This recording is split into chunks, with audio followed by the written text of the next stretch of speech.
Welcome, everyone. We are back here for Mavs Sports Take, episode 15, your weekly podcast for sports, business, and everything that you need in this crazy world that we are currently living in. NFL draft, college football, the sports world in general. We got you covered here. Ryan Roberts and David Turner here to break it down. Unmuzzled sports talk all night here. Last week, we welcomed in Mr. Rick Saratella, owner of NFL Draft Bible, NFLPA Bowl game scouting coordinator, to discuss the state of the NFL, CFL, and college football. What will the draft process look like this year, and how do young athletes prepare for these adverse situations? This week, a special one for us. We're going to talk our usual talk. We're going to talk some games. We're going to pick some games. We're going to talk about the biggest storylines in the week. We've seen a lot of opt-outs in college football over the past week. We're going to talk about the impact of the NFLPA Bowl going fully virtual, the Shrine Game already being canceled, Senior Bowl invites have been in full effect. We also have a really special interview coming to you all tonight as well. We got Mr. Spencer Brown, who is an offensive tackle to the 2021 NFL Draft prospect out of Northern Iowa. Really special player. He decided to opt out this season with everything getting pushed to the spring, but he is preparing for that big trip down to Mobile this year to show his worth for the 2021 NFL Draft class. Exciting one. We're going to have him on in just a few minutes. Before we do, David, how are we doing tonight? I was about to ask you a question before you even say hello, brother. How are we doing? I'm doing good, brother. I'm doing well. We both got a lot going on, so I understand. I totally get it. But tonight is a great night. You know, I'm excited for this interview. I'm excited to talk about the landscape of college football, where it's at with these players opting out, with, you know, coaches getting fired already, and, you know, all the changes that look to be forecasting coming forward, and, you know, then get into some NFL discussion about what's happening in that landscape. It's such a different year for sports in general, but in the NFL and college football, it's just going to be, I think, an historic year with changeover, diverse changes, and diversity hires and things. It's going to be one that we're not going to forget. Absolutely. And like I said, we're going to have Spencer Brown on in a few minutes. Before we do, though, a couple big topics that have come over the last couple weeks. This evening, probably about an hour or two ago, we had Mr. J.C. Horn, cornerback from South Carolina, choose to opt out of the season after only 7 games played during his junior year, has declared for the draft. Now, there is some context to the situation. Of course, Coach Will Muschamp was let go yesterday by the University of South Carolina. So obviously, I'm sure that played a big role in this decision for JC. But we've seen other players over the last few weeks decide to opt out. I'm thinking about Paris Ford from University of Pittsburgh. I'm thinking about Marvin Wilson, although he is dealing with an injury, has opted out of the season to prepare for the draft. Tamarian Terry, no longer with the Florida State program, has opted out and declared for the I don't know if he's officially declared, but he's definitely opted out. David, we're seeing this trend, and we talked about this before the season even started, whether some players would maybe play a few games, get their film, right, in this haphazard, odd season, and then take their opportunity to go to the next level. It looks like we are getting a large number of players that are taking, or I shouldn't say a large number yet, but we are definitely getting a set of players that have opted to take that opportunity. For you, being a person that was in those locker rooms, was in that front office for 18 years on the professional level, I think that what a lot of people are going to talk about, and I don't know if there's any validity to this conversation, does this portray poorly onto these players? For some people that might say, quote unquote, they didn't see it through, they quit on their team, blah, blah, blah. Do you think there's any negative effect to them choosing to opt out at this time? It definitely could have negative effect because they started the road and now they're choosing not to finish the road. You know, it's a road in which they chose to walk, but now they're saying, okay, I quit. So it's not like the guys who before the season said, hey, listen, I'm just opting out of the whole season. Don't count on me, guys. I'm gone. I'm going to move upfield. I don't know what's going on with this COVID thing. I don't know what's going to happen with draft, the games and everything. So I'm just going to sit the whole year out instead of being on a yo-yo. These are young men that have decided to say, hey, I come in, coach, you can depend on me. I'm going to be here for you. And now they're choosing to leave. I think that's a different message. So it can be a negative impact on these young men's draft stock.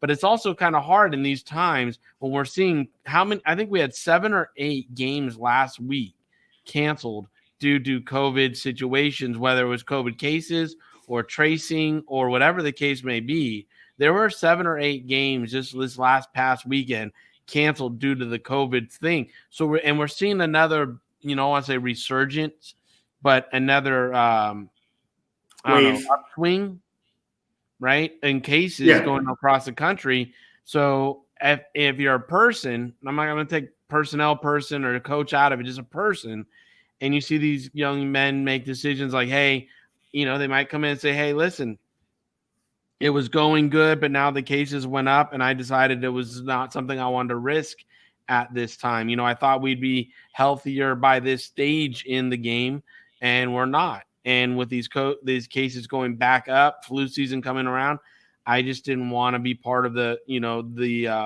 program anymore. And how are you going to fault them? Being honest with you, like, how are you going to fault them when the cases are going up? We are seeing games every week canceled due to COVID, games, and not just small schools that can't afford the testing. I mean, we're seeing major programs that can afford the testing being suspended for play.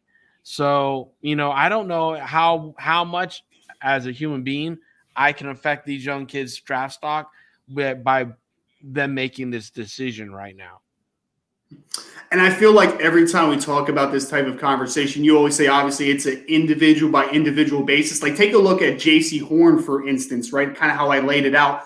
The coach is fired yesterday. They're 2-5. I understand the mindset where, like, South Carolina gave you an education. They gave you an opportunity to play football on a high level, see things through. But that person that gave him that opportunity and gave him that scholarship was let go yesterday. So at that point, David, does he owe that program anything when he fulfilled what his coach asked of him? He lasted until the very last day that Coach Muschamp was in office. Well, yeah, if this is a normal time without COVID and a player, because the coach got fired, he decided to sit out, I would mark him down, because you're not making a commitment to the coach. You're making a commitment to the program. You're making the commitment to the guy next to you on the offensive line or on that defensive secondary. You've made the commitment for 4 years or 3 years, whatever it is, to those teammates. And therefore, yeah, that's where your commitment is. It's not to a single individual. It's to the program. It's to the other individuals inside that locker room. So therefore, I'm not one that be like, in a normal situation, I'd be like, man, that dude quit. I don't know about that. I don't know about that. That wouldn't have a good taste in my mouth. Now that we have the COVID on the upswing and different things going on, that's where I'm saying, the taste, it still doesn't sit well with me, because they started something and they made a decision to start something, and now they're choosing to quit. But again, I'm not going to sit here and say that it would have as powerful as an impact this year as in other years, or if there was a non-COVID situation going on, that, I would definitely mark them down for drafting them.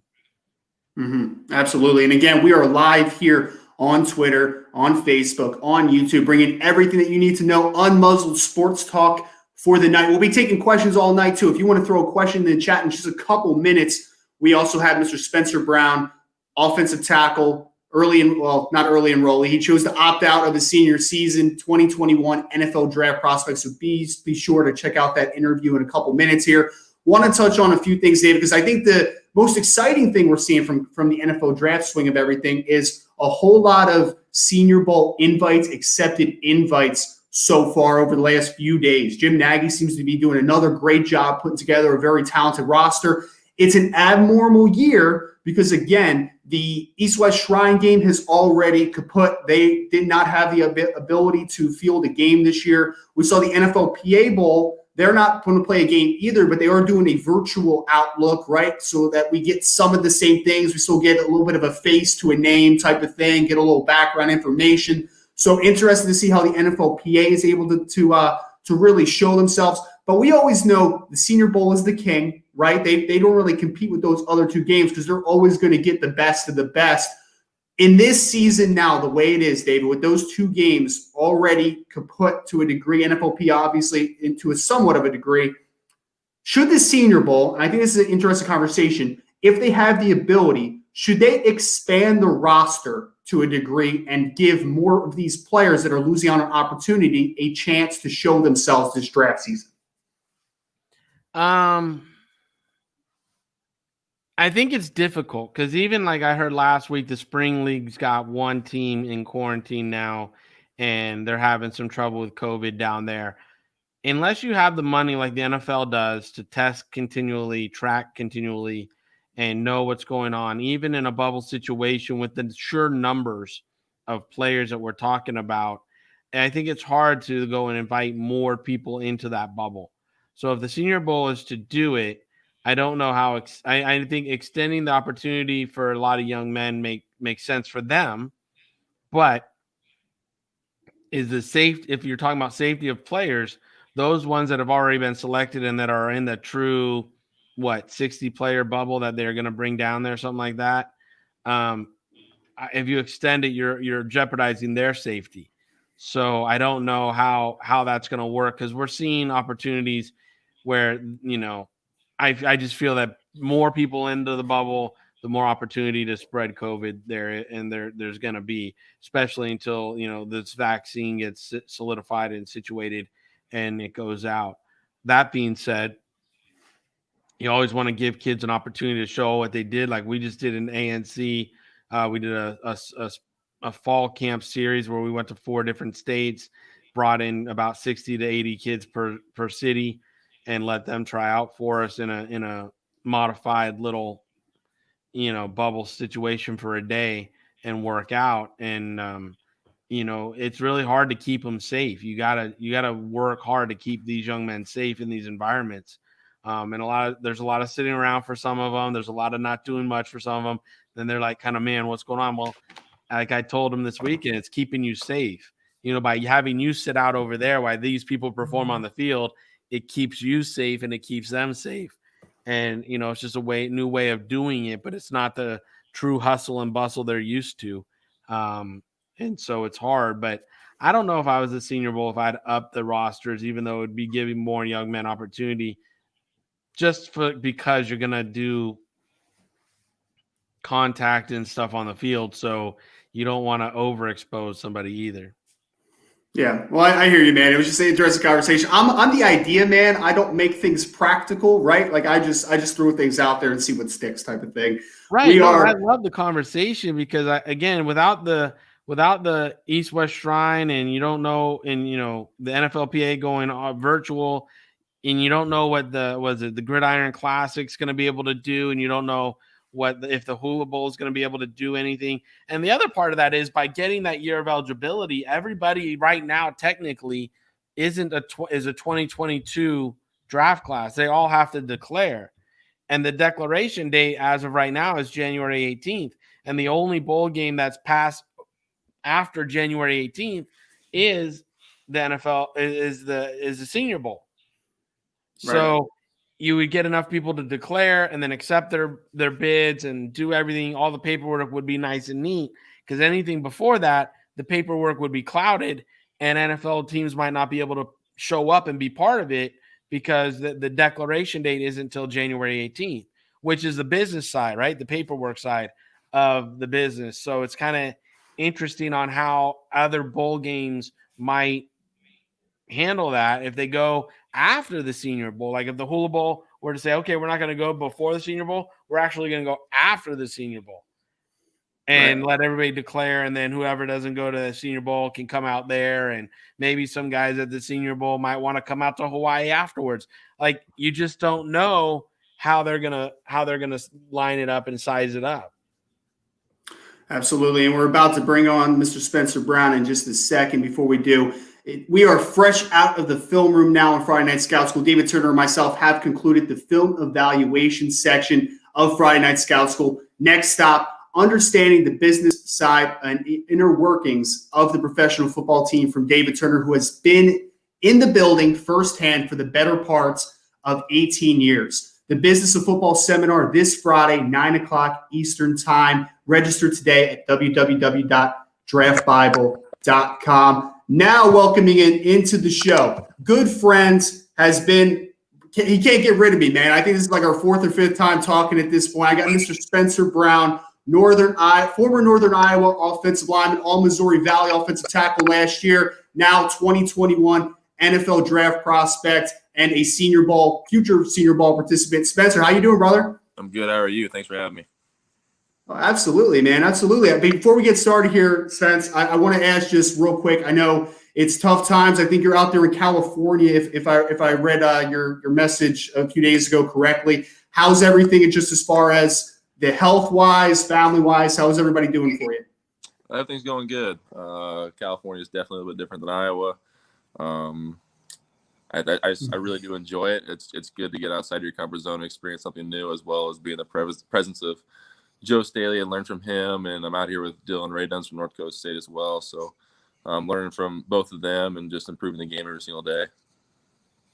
Are you up in awesome, Northern California or are you in the Southern California area? Southern California. I guess from what I've learned, I'm in the San Diego area. That's what people call it. From what I learned. I love it. Just north of San Diego and Oceanside, though. Gotcha. David's a West Coast guy, so I'm sure he knows exactly where you are. I couldn't even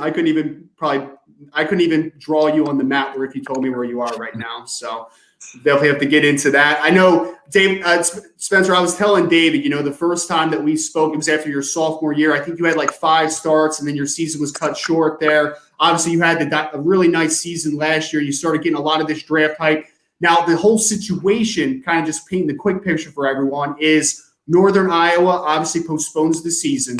You're left decision. There's kind of a 3-way decision for you. One, I'm sure a lot of people probably talk to you about maybe, hey, should you transfer to a different school and take an opportunity that way? Should you wait it out and maybe take the extra year of eligibility? Or if you should ultimately decide to enter the 2021 NFL draft and really just kind of focus in on that. Now, obviously, you chose the latter in that situation.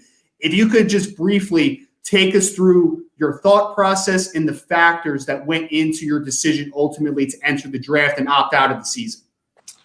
Yeah, just a backstory. It's kind of like just showed up. Like we're going into fall camp actually the very next day, and there was some rumors going on the night before, right before fall camp, that we weren't even going to have it, that the season was going to get postponed. That's like when all those FCS schools started going down one after the other from different conferences, so we didn't really know what to expect. And then the morning of fall camp, the day of fall camp was supposed to start, we had a meeting with our AD and our athletic director, and they were kind of filling us in on what was going on and our options, and had some discussions amongst players, and our options were this and that, and we chose to postpone our season instead of playing 3 games together. That was a team decision.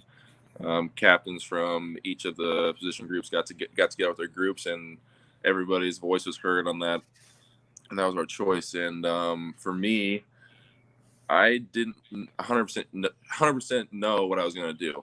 I had a small idea, but I never really thought about it until that moment, what I was going to do. I was a lot of talk with my mom, my cousin, family, and then I was talking to other coaches, and after the season would be over, they pretty much told me that I didn't need to come back, and the hype was there. I had some good insight on what I was supposed to do, and I took that insight to heart and believed in my abilities as well. So I didn't want to leave either. I'm sure you guys have seen the articles on that as well. I wasn't going to play for anybody else but you and I, and that's what I stand by. It was the school that I went to that I loved, and I love those guys. I wasn't going to play for any other coach or be a teammate with anybody else. So that's why I didn't leave, and that's pretty much it. Yeah. Well, and Spence, I know. Obviously, I'm sure that decision was very difficult. Like you said, you had to talk to your support system. What was the conversations, if you don't mind me asking, about just like between the players? Because obviously, when I put out the article about you guys last year, I know Briley obviously took the opportunity to go to Kansas State. Xavier, I'm not really sure what's happening with X over there, but then Ellerson obviously opted out as well and ultimately entered the draft. He's going to be down in Mobile with you as well, announced a couple of days ago. So, what was kind of the conversation from a player-to-player perspective in making that decision? Was that in any way weigh into your decision, or did you guys maybe talk a lot during each of you individual decision making, or was it something that was solely just you and your family and your smaller support system? It was all together. I consider my teammates my family for sure. Those guys are as close to me as any of my family members are. So I can't say word for word what was said, but there was, to sum it up pretty much, there was just the competition that we were going to play for those 3 games. We wanted Power 5 schools because we knew that we were going to be able to play against Power 5 teams and put up a really good fight and possibly win. And we were told teams we could possibly play, and none of them seemed to spark an interest, I guess, with the players. Because, like, going into it, that's like a lot of work for just a tease of what the season could have been. I mean, we knew what we had, and I think a lot of people did. And I didn't want to, and I know a lot of guys didn't want to either, to go into the season, play 3 games, and like, oh, call it quits. Like, it's fun to play football and everything like that, but it's also a risk at the same time, a lot of time devoted into it. And just the weighing of your options in the situation that we were in wasn't a good move for us in that sense. Yeah. Now, I'm sorry, Dan. I was just going to say I'm never going to forgive COVID for taking away a Northern Iowa matchup in the first game of the year, too, man. That was what I was really looking forward to. Oh my gosh, I better go run through a wall right now. We were pretty excited too. We knew what we had, and now 2 Reese's Senior Bowl invites, All-Americans around the board, a lot of young guys that no one really knows about that was going to step up this year, and we're going to get everybody back healthy for like the first time in a long time. And it was going to be a really, really good season, and it's a shame that we didn't get to play. That's for sure. Now, you mentioned at the start of the show that you have a chance to go out and train with Joe Staley. How did that connection happen? So he and I are through the same agency, not the same agent, but a part of the same agency. So Joe retired, and I was told that he didn't want to just cold turkey football and be done and not have any involvement with it. He still wants to give back to the game, and I'm thankful for that. So I spent the end of August until now 4 days a week with Joe, either watching film and being on the whiteboard or on the field, learn technique and stuff like that. Now, what agency is this? Rep 1. Rep 1, and who's your agent at Rep 1? Chase Callahan. Chase, okay. And then, the training you said has been on the field, it's been on the whiteboard, it's been film. Can you lay out a couple bullet points of some things that he's been able to help you, pick up on that you might not have had even in your 4 years of coaching? Yeah. So with Joe, it's a lot of more one-on-one time, obviously. And now Dylan's here, so it's still pretty much one-on-one. But in college, it's like you're in a room full of guys, and being a 5th-year senior, you usually have most of it down. There's not a whole lot of one-on-one time with your coach anymore because he's devoted to those younger guys, getting them up to speed. Coach Clanton was still a very, very good coach for me and taught me a ton about football, and I still need to learn a ton here. So what Joe has been teaching us is a lot about the super, super small stuff. That's what he keeps preaching to us about. Once you get to the NFL, it's going to be like a millisecond. Either you're behind or ahead, and that's what's going to count between winning and losing a rep. And then just, like I said, technique on the whiteboard, just getting football lingo down, I guess, to be able to talk about it in your meetings at the Reese's Senior Bowl and Combine. Then other than that, besides just football, there's been numerous days where we go to his house. That's where we do the meetings at. And he's like, today's just going to be a question day. You ask me any questions, the ins and outs of football. I've been in league 13 years, seen it all. What are you guys worried about, have questions about? How do you handle this situation and stuff like that? And he's just been a really good person to bounce questions off and obviously get very, very good source of information back as well. Absolutely. And kind of to just paint the picture real quick for the listeners, I probably should have led with this, but Spencer's journey was a really unique one. Lenox, Iowa. He played 8-man football, played tight end, defensive end, showed up to the University of Northern Iowa about 230 to 240 pounds, somewhere in that ballpark as a defensive end, tight end, trying to figure out what spot he's going to play. Eventually, obviously, really hit the weight room. I mean, you could go take a look at Bruce Feldman's article about when he made the freaks list if you want any indication of how hard this guy works in the weight room. And Spencer, you talked about, and I know that you're a super competitive person from every conversation we've ever had. You already mentioned you're now training with Dylan Radins, who's the other quote unquote small school stud, right? The North Dakota State offensive tackle. Is there any point for you, a measuring stick, you versus him? Is there like a little bit of a heated competition to show who's the better FCS offensive tackle, who's the better player overall, or is it just kind of working on your craft and just getting better day by day? No, there isn't any heated arguments or anything like that, or competition, or I'm better or you're better. But it's good to have someone to go against. I was here for probably a month and a half by myself, so it's good to finally have someone with me doing the same drills, working out together. And it's definitely different. I mean, I've been working out with a group of 20 guys for 5 years in the weight room, and it's like an environment type thing. And now I'm just by myself. So it's a little different. It's great to have him here, competition wise, and to see how he does things differently than I do, and either put them into the toolbox or say, oh, that doesn't work for me. So definitely good to rebound things off each other. And obviously the competition wise is great as well. And Spencer, I don't know if you remember this, but when I was writing an article about you guys, we talked on the phone for a couple minutes. Do you remember the person that I compared you to, player wise? Do you remember? I'm gonna take a stab. I think it was like Mike or something. It was Mike McGlinchey, absolutely. So it's so fitting right now that you're out in California trading with a former 49er, a great player in Joe Staley. Mike McGlinchey, I think, was a great comp. David, I don't know if you want to weigh on in that one, man. It was one of the best comparisons I've done all offseason, I would say. Oh, I love how you just patted yourself on the back. You sure you didn't break your arm right there? You went so far back and, started tapping hard. I got it, man. Yo, if you're not going to pat me on the back, I got to pat myself once in a while. It's COVID world, too, so there's literally nobody to pat you on the back in this, this environment right now. You got to build yourself up and break yourself down once in a while.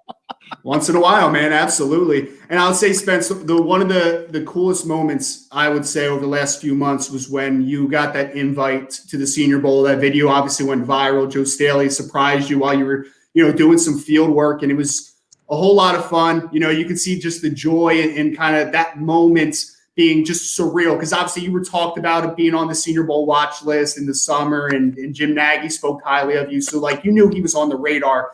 But take me to that moment when you receive that invitation. And I'm sure, obviously, the hard work is far from over, but that is a pretty awesome recognition that only a few people in the world have ever had the opportunity to take.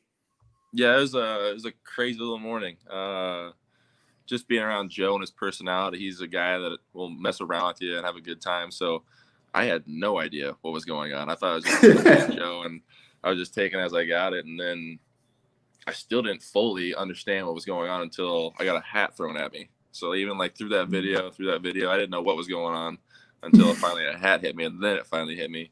And then I like heart dropped, like in a good way. I'm like, oh man, I've been worried about this. I wanted to go so I can display my talents, and I've been watching it since I was like super young, the Senior Bowl, and seeing all these guys go. So, and to be one of those guys now, it's definitely a very, very surreal moment. And I just kind of sat there, enjoyed it, and I read the letter like probably 6 times in one sitting right there at the field we were at. So it's pretty cool, and I'm just anxious to get down there and display my talents. Absolutely, now, when you man. think about what's ahead of you, and you've talked to Joe and your agent and everybody about it, what's something that you feel you need to get on top of? Is it the interview portion of this? Is it the displaying your skills at the Senior Bowl? What's something you think you're still needing to? I mean, you got a few months left. What's some things you got to fine tune here? I wouldn't say I have a problem with interviews. I think I do pretty well at talking about my game and on areas I can improve on. I'm a pretty honest guy about anything you're going to ask me. So I'm never going to try to put smoke and mirrors and tell you something that's not true. I'm going to tell you in the most truthful way I can. And then after that, I think just the competition gap that everyone talks about from FCS to Power 5, can they hang in there? I just want to go down there and prove for myself and FCS guys around the nation that there's a lot of ballers in the FCS, and we can hang with the big guys.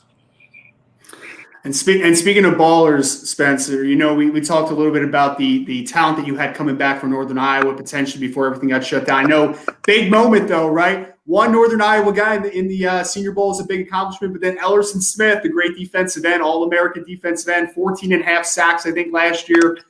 Incredible moment a couple of days ago. He got his invite as well. What was that moment for you, looking at it from a teammate perspective, seeing a guy coming down the Mobile with you, having 2 guys represented from one FCS program, and then also, it's a guy that you had been going to war literally one-on-one a lot during your career, being an offensive tackle, going against defensive end. What was that moment overall like? Yeah, so I didn't know what was going on either. I was actually in my room and I was just scrolling through my Instagram and I'm like, what? I almost threw my phone. And then I called instantly and I had my mouth open and he answered. He started laughing and we had a good laugh about it. And I honestly got goosebumps as soon as I saw that he actually got it. And that's just awesome. And him and I have a pretty similar story. Both super, super undersized guys, put on probably 70 pounds each, and then just working every single day. And I would say we're both kind of the same guys. We didn't get caught up in the end goal a lot. It just kind of show up and work hard every single day. And like you said, we had our battles every single fall camp. And in those heated moments, we duke it out. Either that's on the field or in the locker room. But next day, we're good friends. And I'm super excited to be down there and on the same team as him again. So it's going to be a very, very fun time down there in Mobile with him. You know what's really funny is, obviously you are on the same team going down there in Mobile, but the most important part of the week is those one-on-ones in practice. Like the game doesn't matter that much, right? It's at everyday reps. You have to give me a little bit of a preview here, Spence. You talked about, going to battle with him in fall camp. When the lights come on bright down there in Mobile, Alabama, obviously there's a lot on stake for both you guys. What's the outcome of some of those matchups going to be? Oh, I don't know.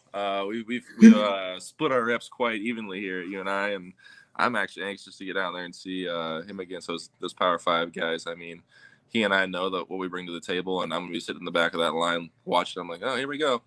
I know what's coming, but I'm not going to tell you what's coming, kind of thing. So I'm definitely anxious to see what he can do, and I know he's going to do so good, and I'm just beyond excited to watch him down there. Definitely. And David, I never asked you, David. I don't know if you've ever been up to Northern Iowa on a scouting trip during your 18 years. You ever got over there?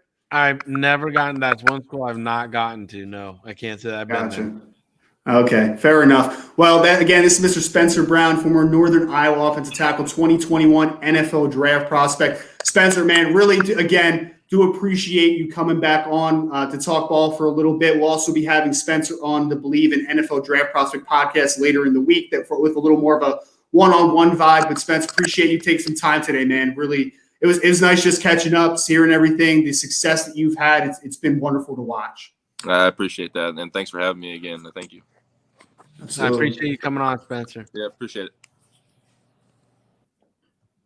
All right, well, Mr. David Turner, that's my guy right there, man. That's one of them right there. That is one of your guys. I've been hearing about that guy forever, so it was good to get to meet him and talk to him a little bit and see what he's up to and how he's preparing himself for this opportunity that's in front of him. I mean, it sounds like he's going to have all the measurables that that the NFL guys are going to be looking for. So, and that he's preparing with Joe out there, who's obviously a meticulous technician, and everything that Joe did for, like he said, 13 years of playing. It's really given him a step up and a step forward. I mean, most of these guys, think about it, they'll end their playing days, in like December or January, and they might get a few weeks of coaching. This guy's getting 4 months of coaching with Joe Staley. I mean, right. he's getting an advanced degree during this time. He's really, taking the opportunity to get better at his craft from one of the best in the business. So it'll be interesting to see how he grades out on the interviews and down in Mobile and everything that's coming his way.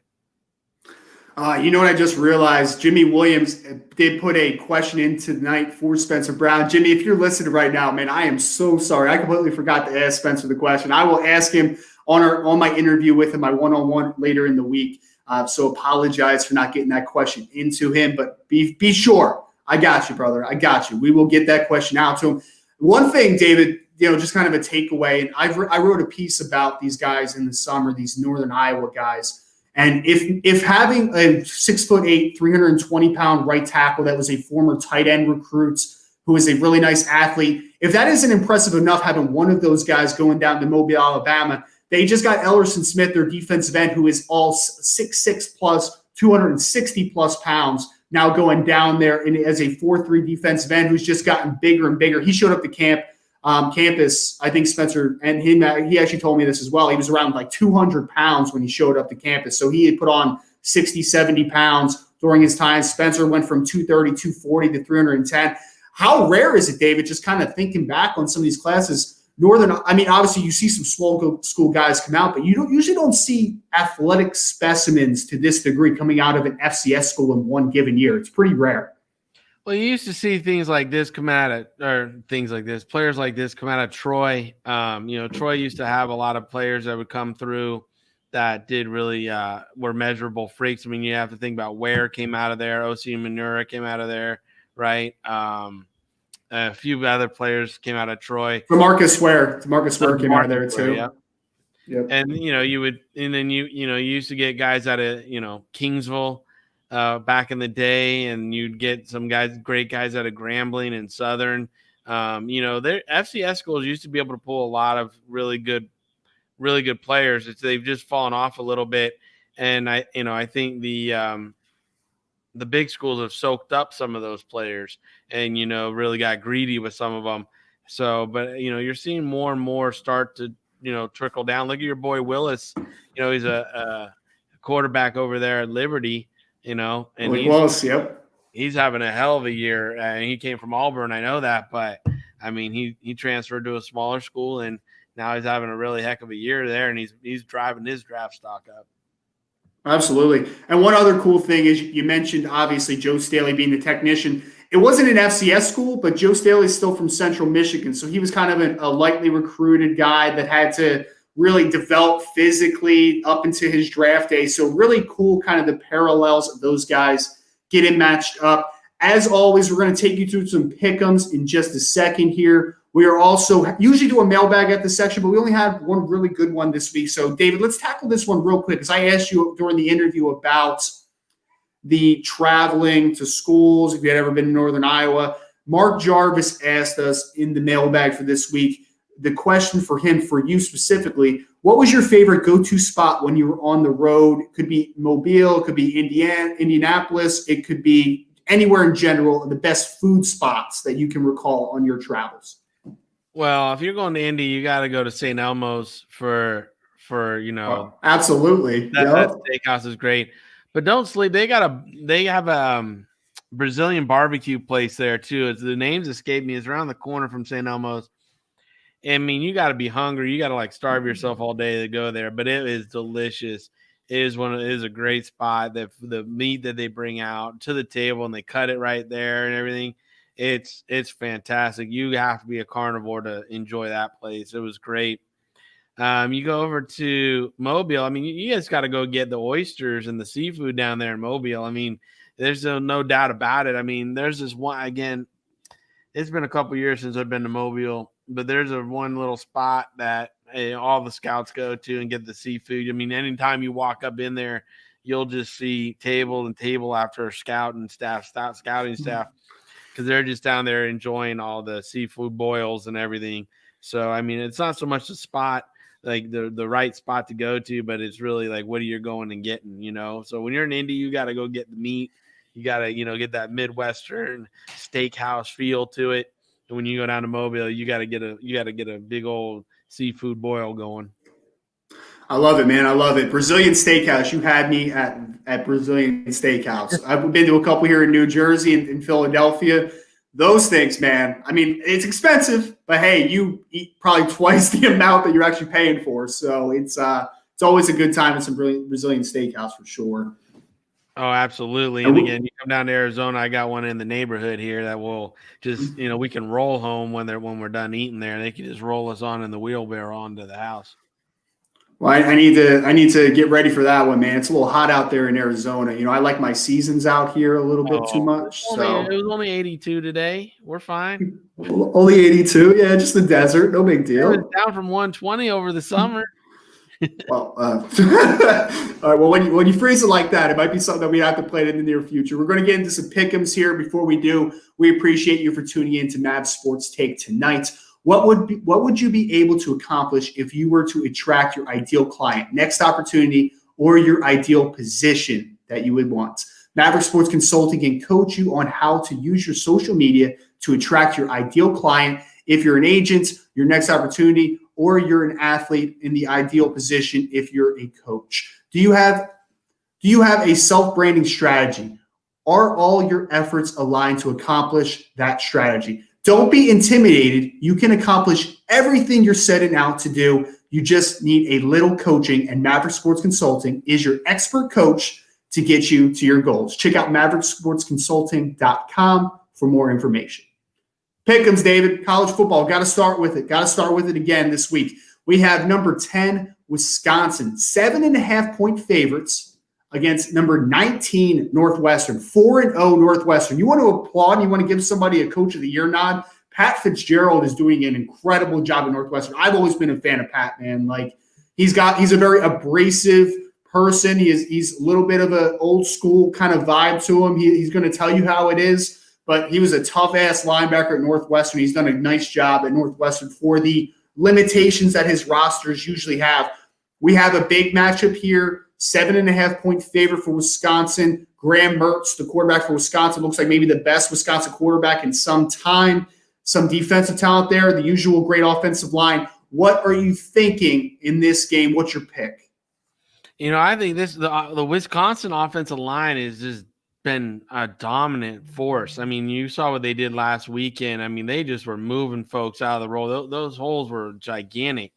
So, Northwestern, I'll be honest, they've been impressive too. This is a hard one for me because, like you said, I like that hard-nosed coach at Northwestern. I think he's a guy that is going to be on a lot of radars coming in, whether this year or next year.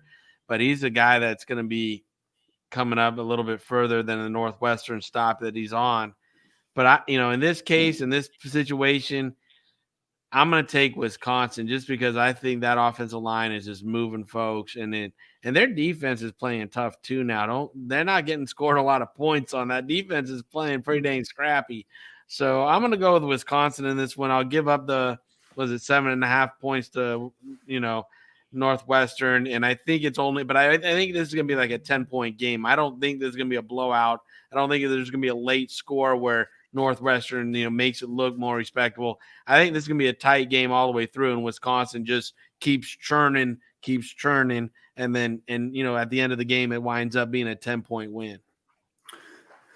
Yeah, and I will say Wisconsin's got the second best offensive line in college football, probably behind who, David? Notre Dame Fighting Irish, man. Is that – man – you know what's good? We don't have Notre Dame on the list for this week because they're on a bye week for you to pick against them again, even though they just keep proving you wrong, brother. They keep proving you wrong every week.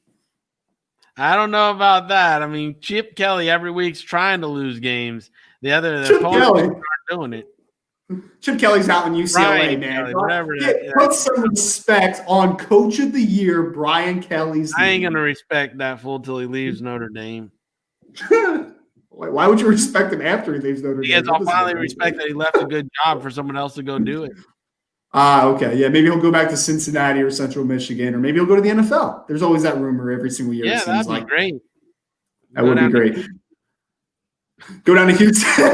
that would be awesome. That would be wonderful. He'd be turning red in those red uniforms next to him. It'd be a great look. I'm picking Wisconsin here. I'm not a huge Wisconsin guy this year. I think they're a good football team. I think they're slightly overrated. I think they're good, though. I think that they have a little too much offensively in comparison to Northwestern, even though Northwestern has a nice defense with Patty Fisher, Blake Gallagher, the usual defense, Ernest Brown. There's good players all on that Northwestern defense.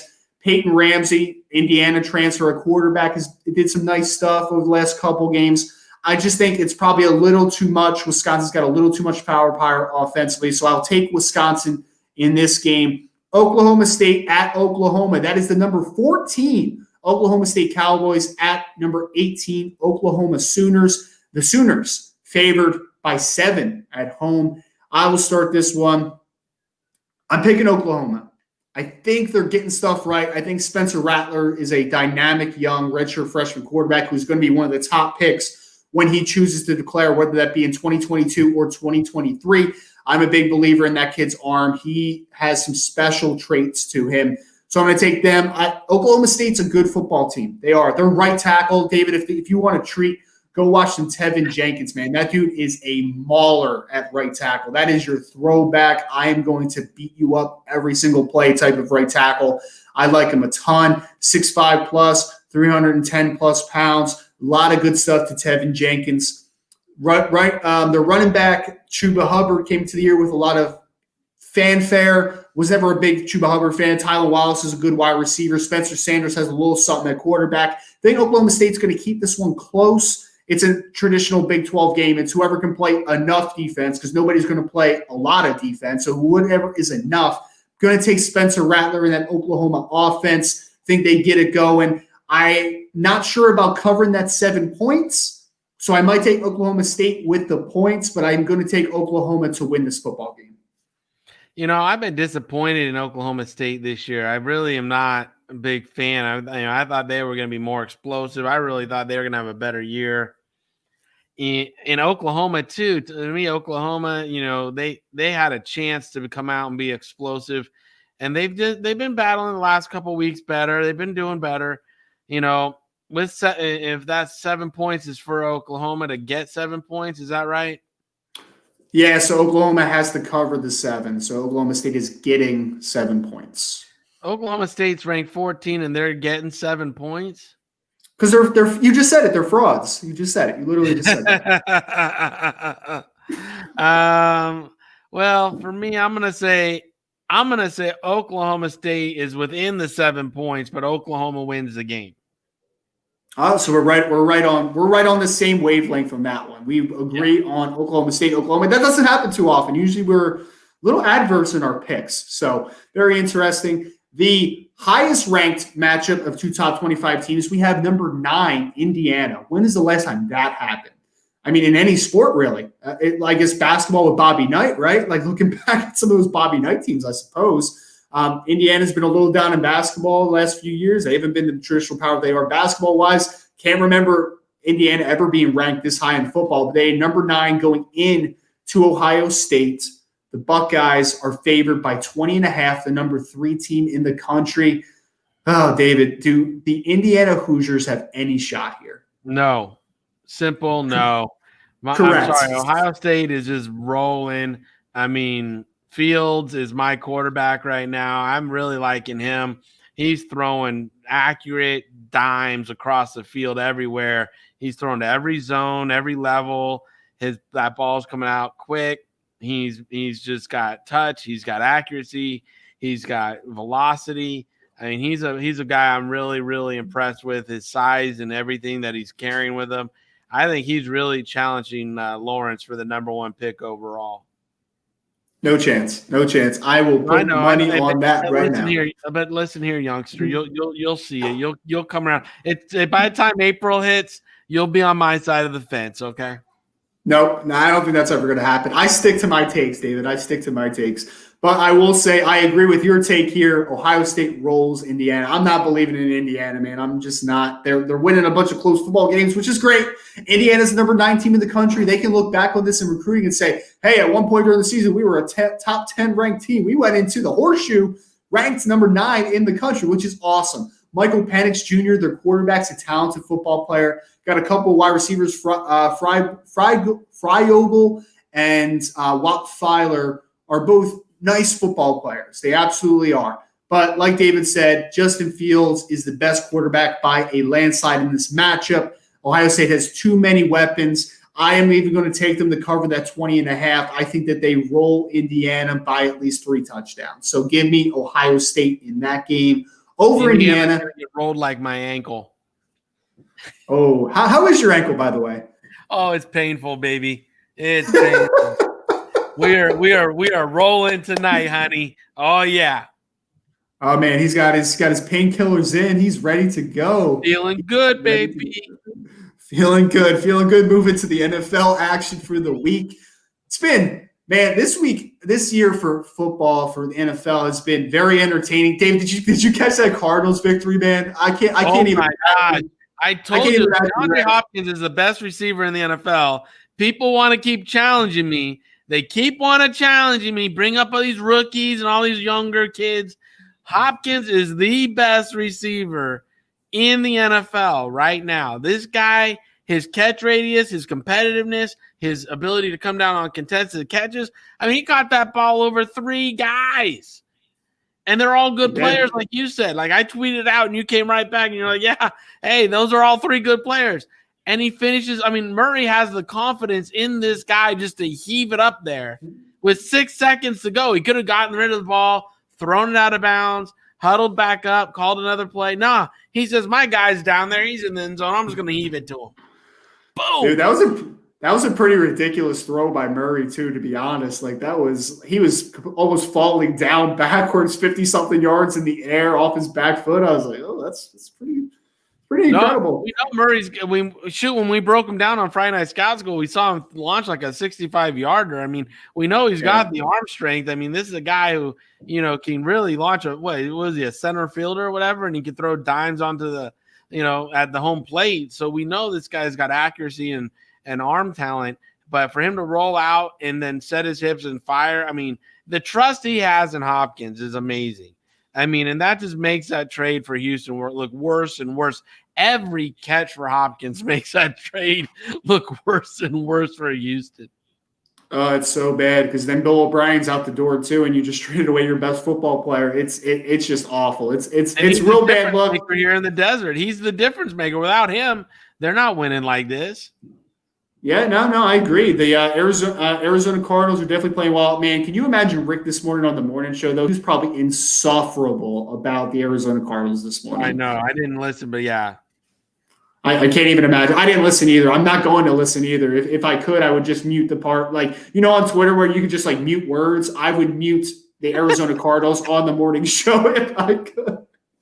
Just mute him when he talks about the Arizona Cardinals. But we have to talk about the Arizona Cardinals. And yeah, it was insane. I highlighted it on Twitter, but Jordan Poyer, who was the Trey White, and then the other safety, Micah Hyde, all have been to a Pro Bowl, and they were all in that situation. If you could have drawn up 3 guys that you wanted in that situation, those were the 3 guys, and DeAndre Hopkins was better than all 3 of them combined. So, hat it off to DeAndre Hopkins. Another big matchup this week, though, for the Arizona Cardinals, the 6-3 Arizona Cardinals at the 6-3 Seattle Seahawks. Seattle Seahawks favored by 3, over-under set at 58.5. They think this is going to be a high-scoring game because the Seattle Seahawks play 0 defense. Absolutely terrible. But the Seattle Seahawks are coming off of a 23-16 loss to the Los Angeles Rams. They did not look very good. The Rams defense was able to really stifle that offense. Seattle did not look good offensively all game. Arizona Cardinals coming off that high in that last-second victory over the Buffalo Bills. What is your pulse on this game, David? I just can't get a clear read on this one. I'm a big Seattle fan. Started out the season with Russell was my MVP pick, as well as, Seattle potentially going to Super Bowl with what they had on that team. But this defense with injuries and in the ineffectiveness of their pass rush is just being exposed week in and week out. When they're not bringing 5 or 6, they're not getting to the quarterback, and it's just a struggle for them with this pass rush. Russell last week was forcing some balls. I mean, the first, 6 weeks, he only had 1 interception or something. And now, last weekend he threw some balls into coverage where he could have had 3 or 4, to be honest with you. So, and the play calling, to me, has gone away from DJ Metcalf a little bit, and they need to get back to that. It's like having Michael Irvin on the team and not utilizing him for 15 plays a game. So I don't know what they're waiting for. I don't know. They got to take the shrink wrap off him and get him going a little bit more. So for me, I think Seattle is beaten up pretty bad with injuries across the board. So this is one that, Rick and I are going to go back and forth on. I already know it, but he's picking the Cardinals all the way. It pains me, but I think the Cardinals are going to actually win this game because of the injuries Seattle is facing right now. Yeah, there's a lot of validity to what you just said. DK Metcalf definitely have to get involved. He was just invisible. 2 catches for 28 yards, not a single catch against Jalen Ramsey when Ramsey was on him. Jalen Ramsey really had a great game against the Seattle Seahawks yesterday on Sunday. I just think, man, Seattle has a 2-game skid now. Am I picking Seattle to lose 3 games in a row? Am I picking Russell Wilson to lose 3 games in a row? I'm going to take Seattle in this one, and this is not even any slight against Arizona because I think I'm starting to turn around on Arizona a little bit. They're a better team than I thought they were going to be. I thought they were a year away, but I'm not going to pick Russell Wilson to lose 3 straight. I'm going to pick the home team, Seattle at home, coming off of a 2-game skid is going to right the ship a little bit. Definitely give me the over, though, because is there defense being played in this game? I don't think so. We got Kyler Murray, Russell Wilson on both sides of things. There's going to be some points scored, but give me Seattle to cover the 3 points and the over in this game. Green Bay Packers at the Indianapolis Colts. Both teams sitting at 6-3 right now. Both good football teams. Green Bay Packers are actually, the Indianapolis Colts are 2.5-point favorites. 51.5 is the over-under. Indianapolis Colts at home. I'll start on this game. I think it's going to be the Packers, even though, I think this past week, David, not including tonight's game, because obviously we're going live during the Monday night game, I think the home teams were 10-1 this past week in head-to-head wins, right? But I'm going to pick Green Bay to go into Indianapolis. I just think that at the end of it, man, like Indianapolis plays good defense. Green Bay, for the most part, plays good defense. If there's two good football teams, I'm going to pick the better quarterback. So I'm going to take Aaron Rodgers. I know Phillip Rivers just had an okay week, but hey, man, Aaron Rodgers versus Phillip Rivers right this second. I'm taking Aaron Rodgers in this one. The over-under is a little tricky. I'm going to go under because I think that the Colts are going to have a little bit of a struggle this week offensively. So I'll go the under, but I'm going to go the Green Bay Packers to pull off the upset. And here I'm going to say not so fast. I think the Indianapolis Colts defense is going to have an answer for Green Bay's offense this week. And I'm going to say it's the under, and I'm going to pick the Colts. I think Phillip Rivers is going to do just enough. They're going to run the ball. They're going to control the ball. They're going to be able to keep the Packers off the field and that offense off the field, keep their defense rested. And when they do hit the field, they're going to be ready for the Packers. So I got Indianapolis Colts and the under. Man, I feel good about that pick. That's one that we're going to have to revisit. This was like my Notre Dame pick over the last 2 weeks that everybody was telling me was wrong. This is that same pulse, David, same pulse right there. Indianapolis Colts, no go against the Green Bay Packers. But we're going to the Kansas City Chiefs. 8-1 Kansas City Chiefs against I wrote Oakland Raiders, but is the Las Vegas Raiders. The Kansas City Chiefs are 7-point favorites. Over-under set at 57. Man, the Chiefs might score 57 by themselves against these Oakland Raiders. I don't know what you're thinking here, David. No, you know what? The Raiders defense has been coming around a little bit. And again, I'm not as big as the Raider guy as other people on this show or other people that we are affiliated with, I should say, because, Rick is a Raider thumper. But, for me, I think this is going to be a very strong contested game. Last time they played, the Raiders went into the Chiefs. They beat them at their home field. And now you have the 8-1 Chiefs versus 6-3 Raiders. The Raiders need to win this game to keep pace. This is a need win for them. If they lose this game, the Chiefs go to 9-1 and they go down to 6-4. That's going to be a huge gap. And now they're running the risk of not even making the playoffs in a wild card role. So you got to think about that. This is a must win for the Oakland Raiders. They need to knock these Chiefs down a peg. So for me, I'm going to pick the Raiders in this matchup, and I'm going to take the 7 points, and I'm going to take the over.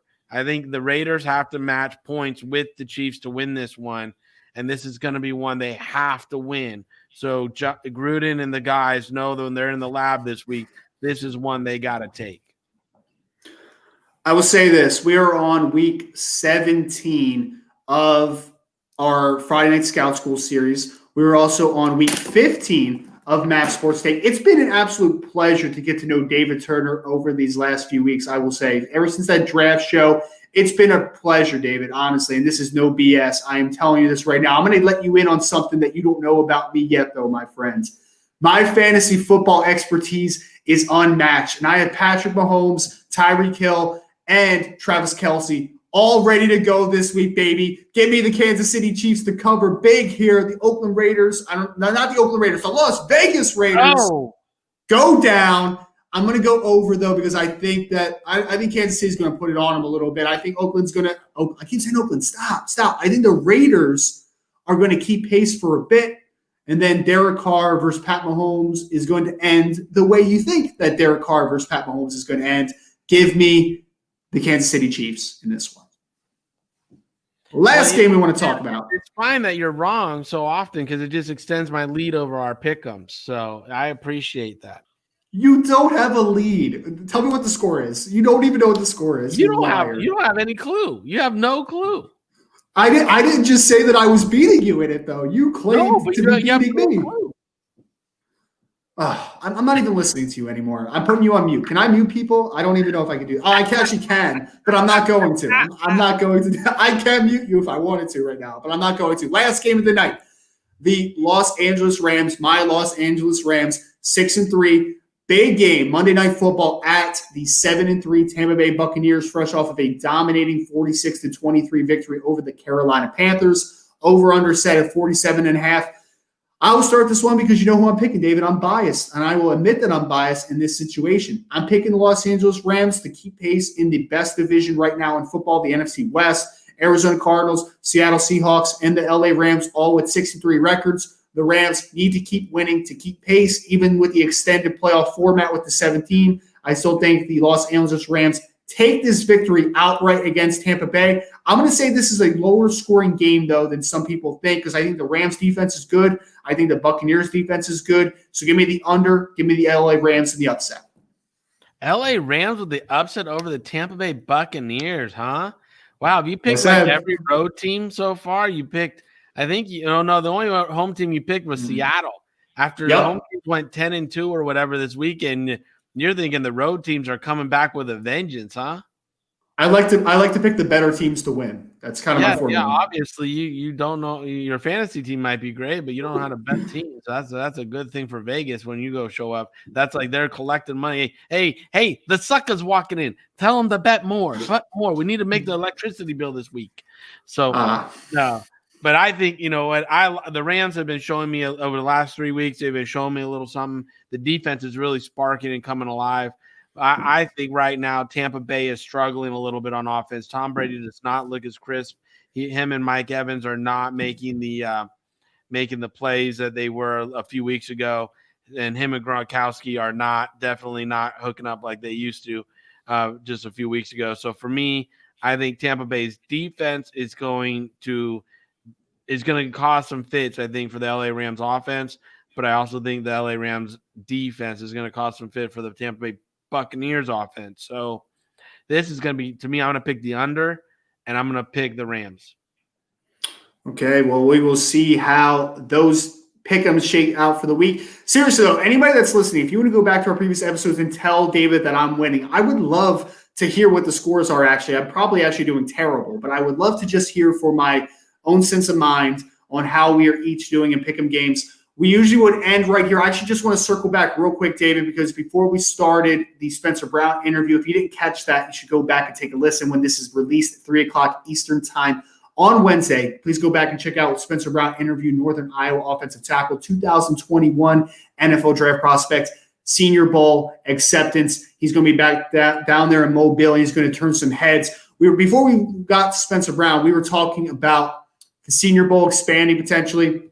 I did real quick want to bring up College Gridiron Showcase, the Hula Bowl, with the East-West game being canceled, with the NFLPA Bowl being fully virtual. It seems like the College Gridiron Showcase and the Hula Bowl are set to field teams, field rosters. Do you think that either of those games or any game in general can make an impact with the lack of secondary games being fielded this year outside of the Senior Bowl? Do you think either of those games or another game, to your knowledge, can bridge the gap that the East-West and the NFLPA Bowl is leaving?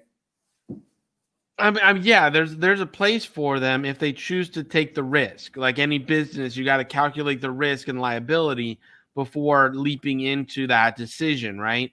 If the Hula Bowl, to me, wanted to take the risk of going the week after the Senior Bowl, where the weather is still going to be good because it's Hawaii, and you bring the teams out the week after the Senior Bowl, and maybe you fly them in to the Monday after the Senior Bowl, you quarantine them on the island for three days, do 3 COVID tests, and then do weigh-ins like on Thursday, have practice Friday, Saturday, Sunday, and then do a Monday night game, right? So you get a Monday night audience and do a Monday night game. and that would give you a bubble atmosphere in which then you can, you provide some COVID testing, and NFL scouts can attend, and you're out on the island. So hopefully there's less traffic and things going on where you sequester the kids and everything. So, there is ways to pull it off out there. I think the Gridiron Classic, there's a way to pull that off as well. But again, you're going to have to bring them in a few days beforehand, and you might not go as early as you used to go because of that January 18th deadline to declare. And again, you might pick the week after the Senior Bowl to do it, fly them in Monday, weigh-ins Thursday, same kind of scenario, and then do whatever you were going to do, typical game, one-on-one situational things that they do on Sunday versus doing it during the week like they usually do. This way you have them bubbled a little bit. You have them quarantined a little bit before you start doing the one-on-ones and everybody's in a room, competing in pads and stuff against each other. Well, I just think it's going to be very interesting to watch with how the All-Star circuit works out now with a couple of the games dropping out. Before I let David get the final word in here, I want to remind you, Friday Night Scout School this week, we are starting in the business side of football. Sign up there at NFLDraftBible.com. We also have Baldy's Breakdowns, 9 o'clock Eastern time on Wednesday. Another evaluation that you should definitely check out with the great Brian Baldinger, NFL Network. A lot of great things we're doing here at NFL Draft Bible and also on David's side with Maverick Sports Consulting. David, any events, anything you want to drop here, any plugs? What do you have cooking in the kitchen right now? I have to say I'm sorry. I'm having to cancel my seminar series right now with my ankle and my injury. I have to postpone the last 3 seminars because just sitting at a table like this really hurts a lot right now. And the MRI is coming on Thursday, so we'll know what's really happening. So anybody who's listening that's expecting the seminar series to pick back up this week, sorry, I got to cancel it for a few weeks until I know what's going on with my ankle. ANC, we just wrapped up our final episode, or our final combine this weekend, so that was great. It was really wonderful to have these young men out there competing for roster spots. So that hot list and my reports will be dropping later this week. I've already been contacted by several NFL teams about who looked good and who didn't, and then those look for that to be hitting on Thursday or Friday. And then again, Friday Night Scout School, we're going to start teaching the business of football, something that people don't talk about a lot. It's what we love to talk about here on, Mav Sports Take, is more the business of it, how people make their business decisions, and what goes into, making a successful business model, whether it's in the NFL, MLB, whatever it is, just in sports. And, that's what we hope to bring to everybody in everything we do from Maverick Sports Consulting. Absolutely. So again, follow me at Rise and Draft on Twitter. Follow David at Mav_sports to see everything that we got going on. We got a lot in the works, a lot of things we're really excited about. But until next week on Maverick Sports Take, make sure you like, share, follow on Twitter, Instagram, LinkedIn, Facebook. Again, you have our Twitter handles. Send us a review. Give us your feedback on the show. What would you like to see in a future episode? We are always open. Until next week, my friends, same time, same place next week. Make sure to follow live on the Rise and Draft Twitter page, as well as on YouTube and on David's Facebook as well. We appreciate you all so much. Hope everyone has a great night, a great week, and we will talk to you again next week.